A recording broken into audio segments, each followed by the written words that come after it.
imbis na mag-surrender tayo, kailangan sumigaw tayo ng karapatan natin sa isang malayang bayan na maunlad, na walang mga magnanakaw. Ay karapatan natin mga Pilipino na magkakapatid, ano man ang ating relihiyon, ang kinabukasan ng ating mga anak ang mahalaga sa atin. Tingnan niyo ang ilang bansa. Tingnan niyo ibang bansa. Sa pagkakaya sa ulang ay namumuna tayo sa kanila. Ngayon, nasa kulelat na tayo. Nasa ilalim na tayo. Turismo, kulelat. Edukasyon, kulelat.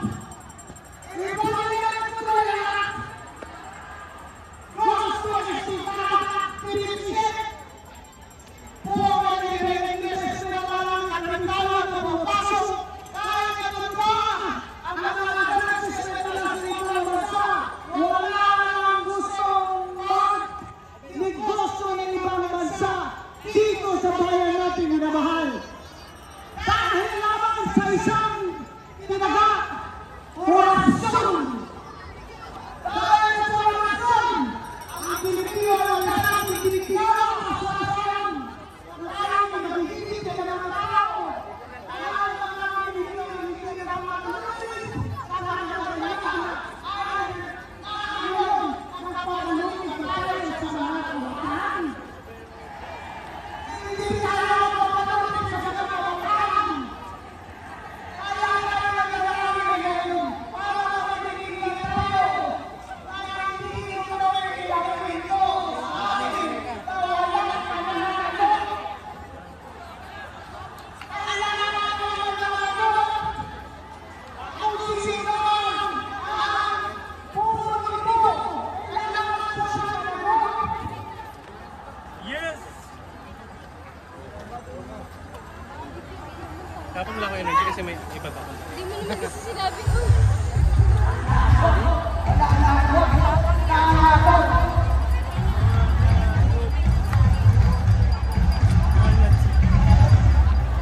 Matagal na ako dito sa buhay na ito. Matagal na rin ako sa politika. Nag-check pa lang ako ng nanay ko. Nag-commissioner na ako sa Comelec. Ngayon lang ako nakakita ng gobyerno at Congress na puro magnanakaw ang nakaupo. Panginoon, maawa ka sa amin! Panginoon, maawa ka sa amin! Bakit lumantong sa ganito?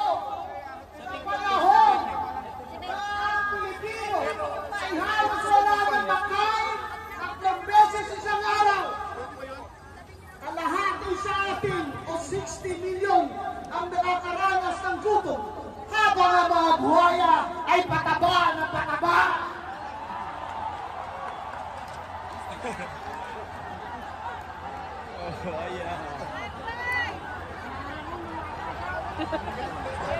Buhaya!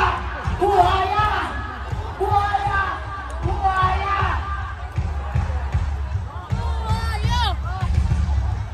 Habang ang mga tao pobre ay nakapila para makasakay lamang ng jeep o bus, 5 oras hanggang makauwi, ang mga buhaya ay nakahelikopter.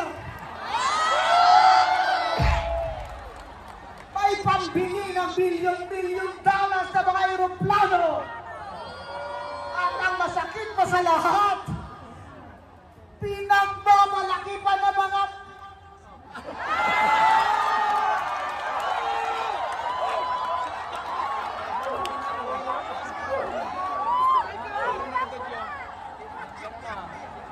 pinagmamalaki pa ng mga anak nila. Yung mga gamit nila, kotse nila, relo nila, ang bag nila, nasa isang bag lang ay makakapag-aral na ng 5,000 estudyante. At saan galing yan? Lahat yan galing sa atin. Mayaman o mahirap, nagbabayad ng tax. Sasakay ka ng tricycle, ang tricycle driver nagbabayad ng tax. Bibili ka ng grocery, may tax. Bibili ka ng gamot, may tax. Bat sila ng bat. Dapat yung isa dyan, tawagan nyo na talagang Batman.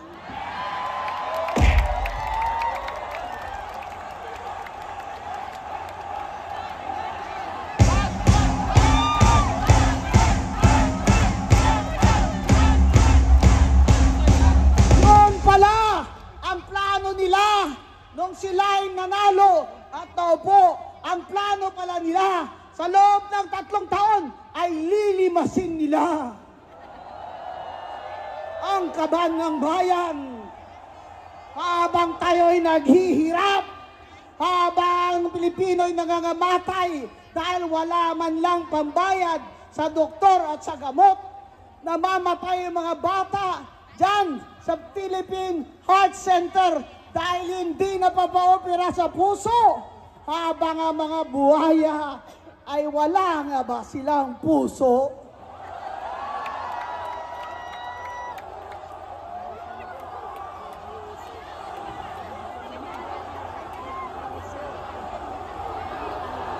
Panginoon, maawa ka.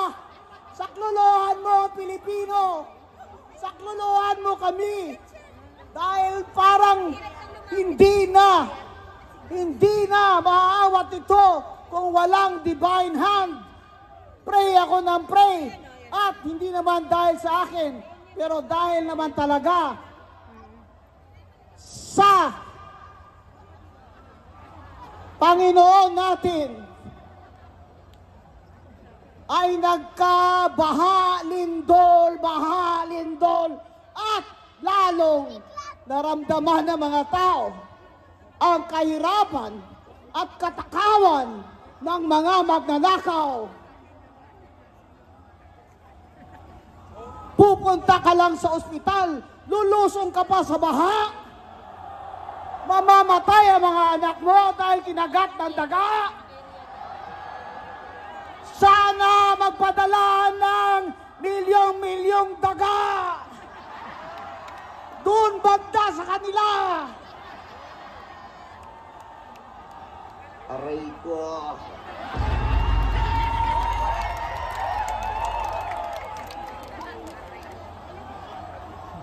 Kailangan po ang taong bayan ay mag-ingay na.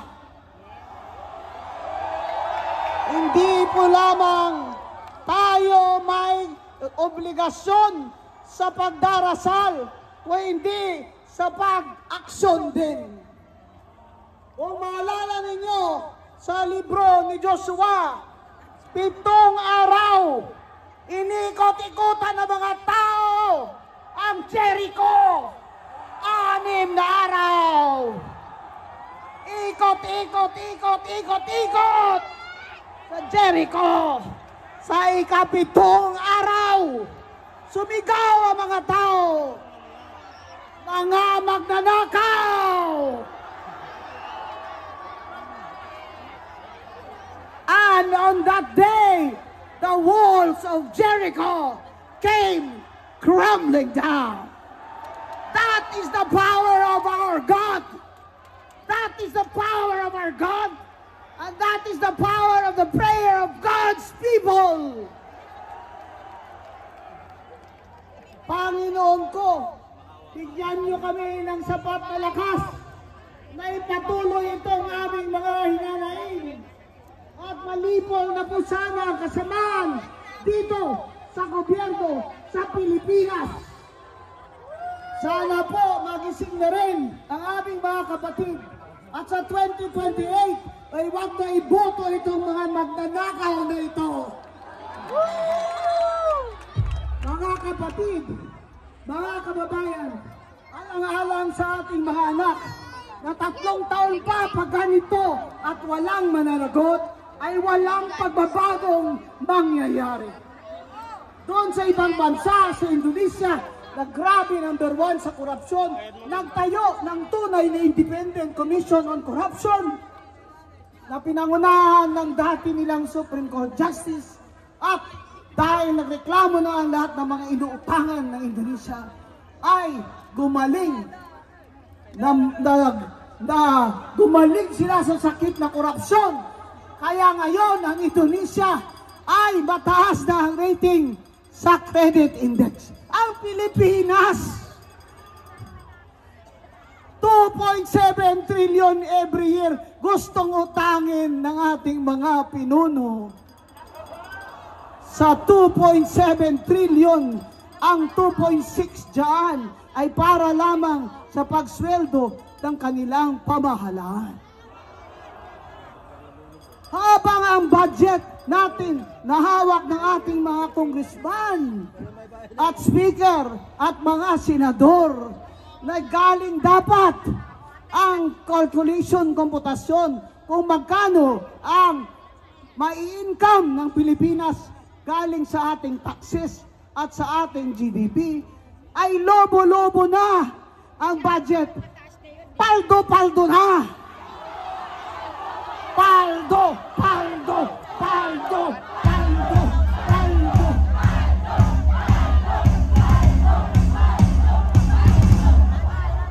Paldo na, Congressman. Aray ko. Tama na! Tama na! Tama na! May mananagot! Mananagot! Mananagot! Maraming salamat mga kapatid. Pagpalain sana tayo ng mahal na Diyos. Mga kapatid, pasalamatan natin Atty. Rowena Benson.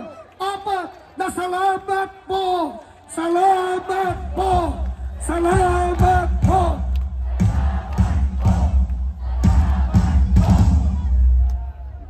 Ang inyo pong napakinggan ay ang damdamin, nag-aalab na damdamin ni Atty. Rowena Benson. Dalawang attorney yung napakinggan natin. Sa atin, maliwanag ang ating panawagan. Narito tayo ngayon, nagkakatipon, narito ang ating sigaw. Ulitin natin yung ating chant. Yung mga galing pa sa probinsya, ulitin natin. Sa bayang ninakawan! Hustisya! Hustisya! Sa bayang ninakawan! Usahang bahana hanggang bubong! Pero hanggang ngayon, walang nakukulo. Investigasyon! Drama-drama! Hindi kami maba! INC for transparency!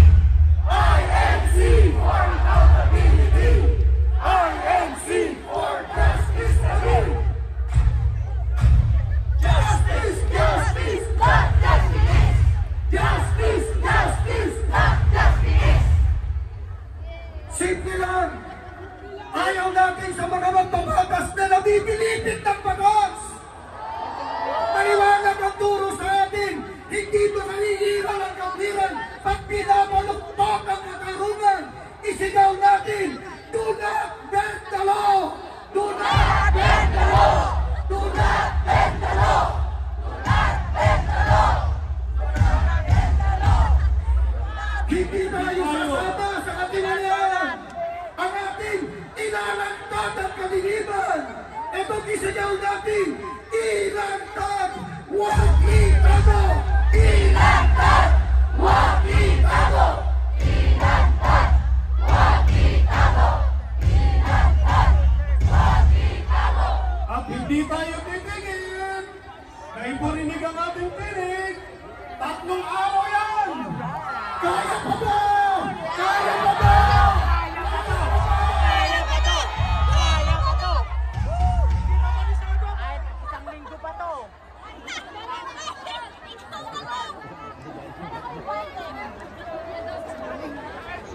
Ipinapaalala natin, hindi tayo laban sa gobyerno. Hindi! Hindi! Hindi tayo papayag ng nananakbang na labag sa saligang bata. Ama! Ayaw natin sa revolusyon. Hindi! Ayaw natin sa kudita. Ayaw! Pero ayaw din natin sa magnanakaw. Ayaw!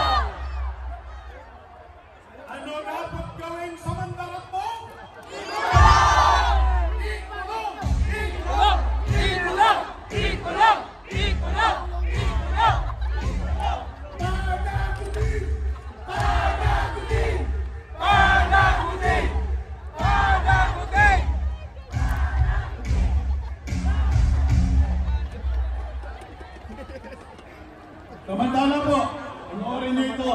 Tuloy-tuloy tayo. Walang bitaw! Aba!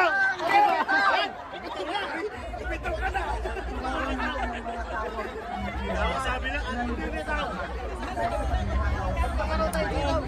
Manahimik ang mga dapat manahimik.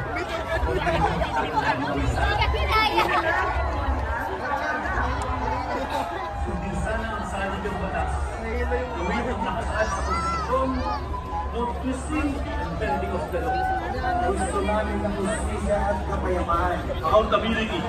Peace. Justice. Transparency for a better democracy.